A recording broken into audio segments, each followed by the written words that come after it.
আজি পুৱাৰ ভাগত আচলতে গৰখীয়াই ইয়াত গৰু চৰাবলৈ আহে বাগানৰ গৰু চৰাই থাকোঁতেই মানে সংৰক্ষিত বনাঞ্চলৰ পৰা দুটা বাঘ আহি পেলাই এজনী গৰু নিধন কৰিলেহি। ইতিমধ্যে আমিও সেই মুহূৰ্ততে পাইছোঁহি যদিও সিহঁতে হুলস্থুল কৰোঁতে বাঘ দুটা দুফালে সোমাই গৈছে সংৰক্ষিত বনাঞ্চল।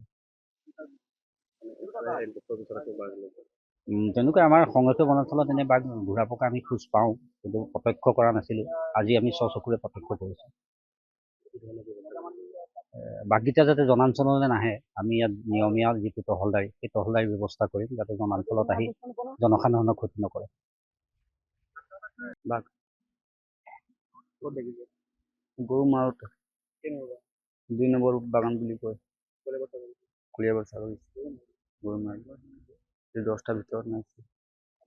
মোৰ মোবাইলো নাই ৰাখোঁ, আঞ্জাতত কৈ আছোঁ টাইম আইডিয়া। বাঘ আহিছে, 2টা বাঘ। অঁ, বুকুতো লাগিলে মোক এই গৰু বচাওঁতে যাওঁতে বুকুতো মোক অলপ লাগিলে। এই পৰিলোঁ যে দুখ পালোঁ। ক'ত দুখ পালে? বুকুত দুখ পাইছোঁ। আপুনি বাঘকেইটা দেখিছে? অঁ, হয়। কেইটা দেখিলে? 2টা। খেদিবলৈ গৈছিলে বাঘ? অঁ, গৰু বচাব লাগিব, আমি গৰু ৰখীয়া মানুহ। কিমান সময়ত হৈছে? 10টাৰ ভিতৰত হৈছে। এতিয়া কি ক'ব, বন বিভাগক কি আহ্বান কৰিব?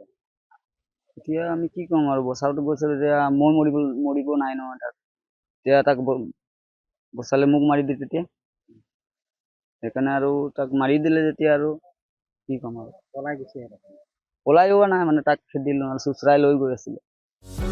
যিকোনো খবৰৰ বাবে যোগাযোগ কৰক আমাৰ এই নম্বৰত 9181 307 221।